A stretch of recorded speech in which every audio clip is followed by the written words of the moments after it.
नमस्ते। दुनिया एक बहुत ही उलझी हुई पहेली जैसी लग रही है ना। हाँ, बिल्कुल। एक तरफ लड़ाइयां हैं, दूसरी तरफ नई नई तकनीकें रोज सब कुछ बदल रही हैं, और जो पुराने नियम कायदे थे वो अब जैसे काम नहीं कर रहे हैं।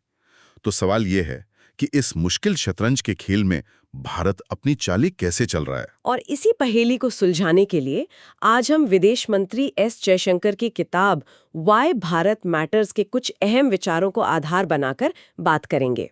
ये किताब हमें आज की दुनिया की एक साफ तस्वीर देती है और बताती है कि भारत इस तस्वीर में अपनी जगह कैसे बना रहा है। मकसद रटना नहीं बल्कि समझना है। हम ये जानने की कोशिश करेंगे कि इस उथल-पुथल भरी दुनिया में भारत की विदेश नीति का नया प्लेबुक क्या है, किन चुनौतियों का सामना करना पड़ रहा है और सबसे जरूरी, भारत ने जमीन पर क्या ठोस कदम उठाए हैं। चलिए इस दिलचस्प कहानी को परत दर परत खोलते हैं। तो सबसे पहले, आज की दुनिया इतनी मुश्किल और अनप्रेडिक्टेबल क्यों लगती है? ऐसा लगता है जैसे एक के बाद एक झटके लग रहे हैं। किताब में इन्हें 3 बड़े झटके या ट्रायड ऑफ शॉक्स कहा गया है। ये क्या हैं और इन्होंने हमें इतना क्यों हिला दिया? देखिए, ये 3 घटनाएं सिर्फ न्यूज़ हेडलाइन नहीं थीं। इन्होंने दुनिया को चलाने के तरीके पर ही सवाल खड़े कर दिए। पहला झटका था कोविड-19 महामारी। इसने हमें दिखाया कि हम जिन ग्लोबल सप्लाई चेन्स पर इतना निर्भर थे, वे कितनी कितनी नाजुक हैं। एक वायरस ने पूरी दुनिया की फैक्ट्रियां और जहाज रोक दिए। हमारा जो भरोसा था कि जरूरत पड़ने पर सामान कहीं से भी आ जाएगा, वो टूट गया। सही बात है। रातों रात मास्क और दवाइयों जैसी मामूली चीजों के लिए भी हम दूसरों पर निर्भर हो गए थे। ये एक तरह का वेकअप कॉल था। और दूसरा झटका? दूसरा झटका था यूक्रेन संघर्ष। इसने यूरोप में दशकों से बनी हुई शांति और सुरक्षा की धारणा को तोड़ दिया। हमें लगा था कि बड़ी जमीनी लड़ाइयां अब शायद इतिहास की बात है, लेकिन ऐसा नहीं था। इसने ऊर्जा और खाद्य सुरक्षा को अचानक दुनिया का सबसे बड़ा मुद्दा बना दिया। और तीसरा झटका पश्चिम एशिया में चल रहा संघर्ष है, जिसका असर लाल सागर से लेकर पूरी दुनिया की शिपिंग पर पड़ रहा है। तो इन तीनों ने मिलकर एक तरह का परफेक्ट स्टॉर्म बना दिया है। पर इन वैश्विक तूफानों के बीच हमारे दरवाजे पर भी तो एक बड़ी चुनौती खड़ी है। चीन। हाँ, चीन। बिल्कुल। और ये भारत के लिए सिर्फ एक और चुनौती नहीं है, ये एक गेम चेंजर है। सीमा पर जो हुआ, उसने दिल्ली में बैठे रणनीतिकारों को अपनी पूरी प्लानिंग बदलने पर मजबूर कर दिया है। किताब में साफ कहा गया है कि चीन का ये बदला हुआ आक्रामक रवैया भारत के रणनीतिक समीकरण में एक निर्णायक मोड़ है। अब भारत को एक मजबूत नेतृत्व और एकजुट समाज के साथ इस नई हकीकत का सामना करना ही होगा। असल मकसद यही है कि इस पूरी उथल-पुथल के बीच भारत एक मजबूत खिलाड़ी बनकर उभरे। तो ये झटके तो वो हैं जो हमें ऊपर से देख रहे हैं, लेकिन जैसे भूकंप की असली वजह जमीन के नीचे की प्लेट्स का खिसकना होता है, वैसे इन बदलावों के पीछे भी कुछ गहरी ताकतें काम कर रही होंगी। किताब में 2 बड़े दिलचस्प शब्द हैं, रीबैलेंसिंग और टेकेडेड्स। चलिए इन्हें समझते हैं। रीबैलेंसिंग का क्या मतलब है? रीबैलेंसिंग का मतलब है कि दुनिया में ताकत का तराजू अब किसी एक देश की तरफ झुका हुआ नहीं है। ये प्रक्रिया कुछ समय से चल रही थी, लेकिन अब ये बिल्कुल साफ हो गई है। अच्छा, तो इसका मतलब एक तरह से ये हुआ कि अब क्लास में सिर्फ 1-2 मॉनिटर नहीं है, बल्कि कई बच्चे हैं जो अपनी बात रखना जानते हैं और मनवाना भी चाहते हैं। हाँ, ये इसे समझने का एक बहुत अच्छा तरीका है। और ये किताब इस बात पर जोर देती है कि ये सिर्फ आर्थिक ताकत नहीं है। पहले बात होती थी कि चीन की जीडीपी बढ़ रही है, भारत की अर्थव्यवस्था बढ़ रही है, लेकिन अब देश अपनी संस्कृति, अपनी सोच और अपने जीने के तरीकों को भी वैश्विक मंच पर रख रहे हैं। इसीलिए मल्टीपोलर की या बहुध्रुवीयता अब सिर्फ एक थ्योरी नहीं बल्कि रोजमर्रा की हकीकत है। और दूसरा शब्द है टेकेड्स। ये तो मैंने पहले कभी नहीं सुना। टेक डेकेड्स मतलब तकनीक के दशक। क्या इसका मतलब है कि अब समय को सालों में नहीं बल्कि टेक्नोलॉजी के वर्जन में मापा जाएगा, जैसे आईफोन 15, 16, 17? आप बिल्कुल सही जगह पर सोच रहे हैं। आइडिया यही है कि टेक्नोलॉजी में एक बदलाव अब 10 साल के बराबर का असर डालता है। इसलिए विदेश नीति को भी उसी रफ्तार से सोचना होगा। जो 10 साल का प्लान आज बनाया जाएगा, वो शायद 2 साल में ही पुराना पड़ जाए।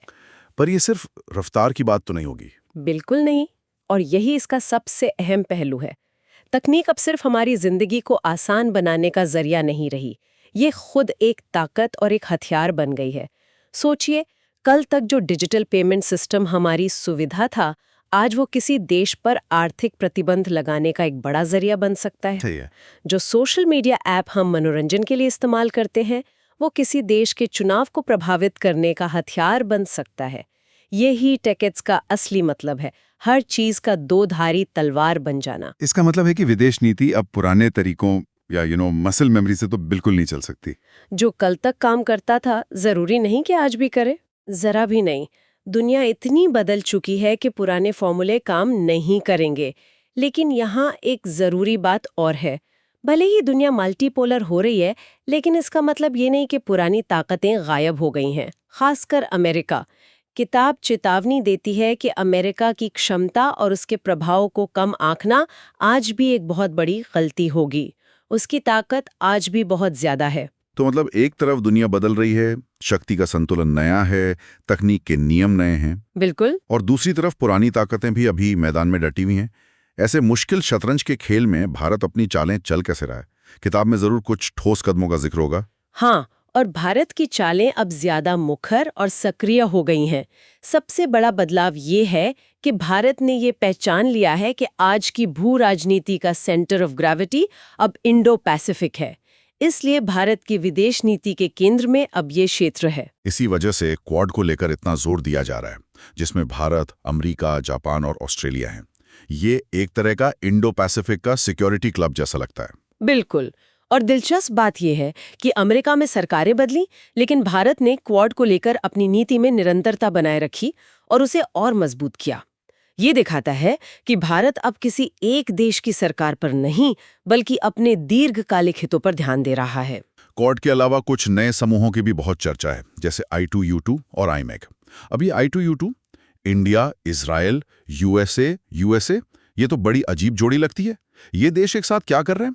यही आज की विदेश नीति का कमाल है। ये पारंपरिक दोस्ती दुश्मनी से आगे की बात है।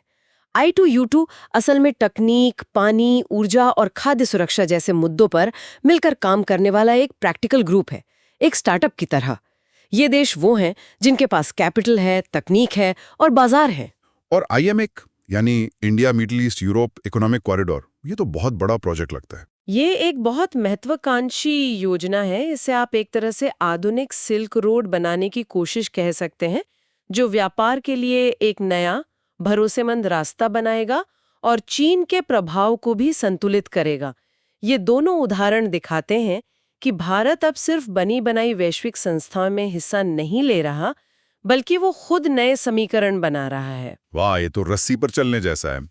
एक तरफ आपका पुराना दोस्त रूस है और दूसरी तरफ अमेरिका और यूरोप जैसे नए ताकतवर साथी। यूक्रेन संघर्ष के समय भारत ने इस टाइटरोप वॉक को मैनेज कैसे किया? ये आज की विदेश नीति की सबसे बड़ी कला और चुनौती है, और भारत ने इसे बहुत व्यावहारिक तरीके से किया। जब यूक्रेन पर हमला हुआ तो भारत पर पश्चिम का बहुत दबाव था, लेकिन भारत ने बहुत स्पष्ट रूप से अपने देश की ऊर्जा और खाद्य सुरक्षा को सबसे ऊपर रखा। उसने साफ कहा कि हमारे नागरिकों की जरूरतें पहले आती हैं, और रूस से सस्ता तेल खरीदना जारी रखा। लेकिन साथ ही उसने कूटनीति और बातचीत का रास्ता भी खुला रखा और किसी भी पक्ष का अंधेधुंध समर्थन नहीं किया। और इसी मुश्किल समय में भारत ने G20 की अध्यक्षता भी की। उस दौरान voice of the global south summit का आयोजन किया गया। ये कितना महत्वपूर्ण था? ये एक मास्टर स्ट्रोक था। उस समय दुनिया फिर से अमीर उत्तर और गरीब दक्षिण, मतलब विकसित और विकासशील देश में बंटती दिख रही थी। यूक्रेन संघर्ष पर सारी दुनिया का ध्यान था, और विकासशील देशों के मुद्दे जैसे कर्ज, महंगाई और जलवायु परिवर्तन पीछे छूट रहे थे। ऐसे में भारत ने 125 देशों को एक मंच पर लाकर उनकी आवाज को G20 के सामने रखा।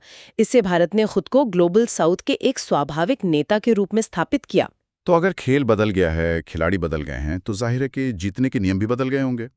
किताब में इस पर भी बात की गई है कि अब किसी देश की ताकत को सिर्फ उसकी सेना या अर्थव्यवस्था के आकार से नहीं मापा जा सकता।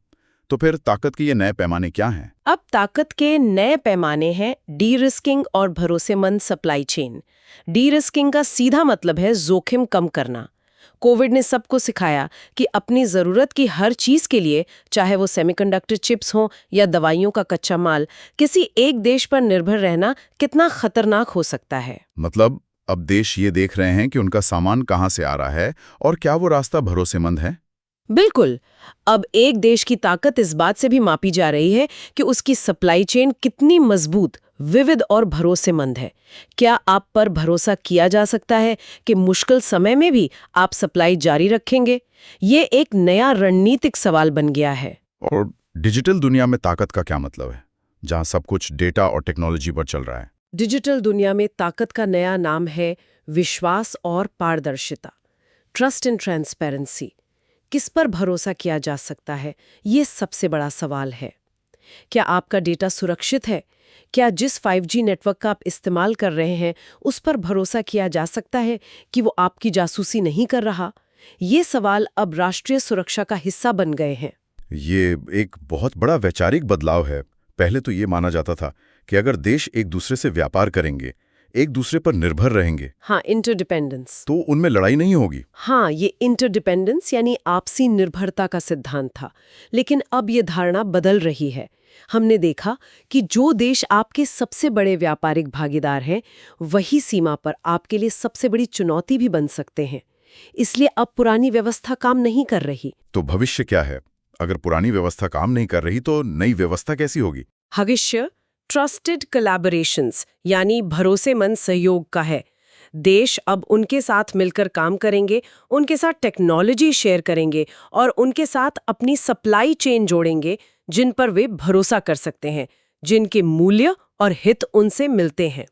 इसी को किताब में रीग्लोबलाइजेशन कहा गया है। रीग्लोबलाइजेशन मतलब ये डीग्लोबलाइजेशन नहीं है, दुनिया अलग थलग नहीं हो रही। नहीं, बिल्कुल नहीं। दुनिया अलग नहीं हो रही, बल्कि ज्यादा समझदारी से दोबारा जोड़ रही है। ये एक ऐसी वैश्विक व्यवस्था बनाने की कोशिश है जहां सप्लाई चेन किसी एक जगह केंद्रित ना हो और ताकत भी कुछ ही हाथों में ना रहे। ये एक ज्यादा लोकतांत्रिक और ज्यादा लचीली दुनिया बनाने का विचार है। तो आज की इस पूरी चर्चा से जो तस्वीर उभर रही है वो ये है कि भारत की विदेश नीति एक बड़े और दिलचस्प मोड़ पर है। ये अब ज्यादा यथार्थवादी, ज्यादा लचीली और कहीं ज्यादा सक्रिय हो गई है। ऐसा लगता है कि भारत अब सिर्फ वैश्विक घटनाओं पर प्रतिक्रिया नहीं दे रहा, बल्कि वो वैश्विक एजेंडा सेट करने में अपनी भूमिका निभा रहा है। बिल्कुल, सार यही है कि भारत अब दर्शक बनकर नहीं रहना चाहता। ये एक ऐसे आत्मविश्वासी भारत की विदेश नीति है जो अपने राष्ट्रीय हितों को लेकर बिल्कुल स्पष्ट है और उन्हें हासिल करने के लिए नए नए तरीके आजमाने से हिचक नहीं रही है। दुनिया के नियम बदल रहे हैं और भारत उन नए नियमों को लिखने की प्रक्रिया का एक अहम हिस्सा बनना चाहता है। आज की बातचीत को समाप्त करते हुए हम श्रोताओं के लिए एक सवाल छोड़ना चाहेंगे। किताब कहती है कि भविष्य ट्रस्टेड कोलैबोरेशंस यानी भरोसेमंद सहयोग का है। तो क्या इसका मतलब यह है कि भविष्य में देशों के बीच वैचारिक समानता, जैसे कि लोकतंत्र होना या मानव अधिकारों का सम्मान करना, उनके आर्थिक हितों से ज्यादा महत्वपूर्ण हो जाएगी? क्या देश अब सिर्फ उनके साथ व्यापार और सहयोग करेंगे जो उनकी तरह सोचते हैं, भले ही आर्थिक रूप से ये कम फायदेमंद हो? इस पर जरूर सोचिएगा।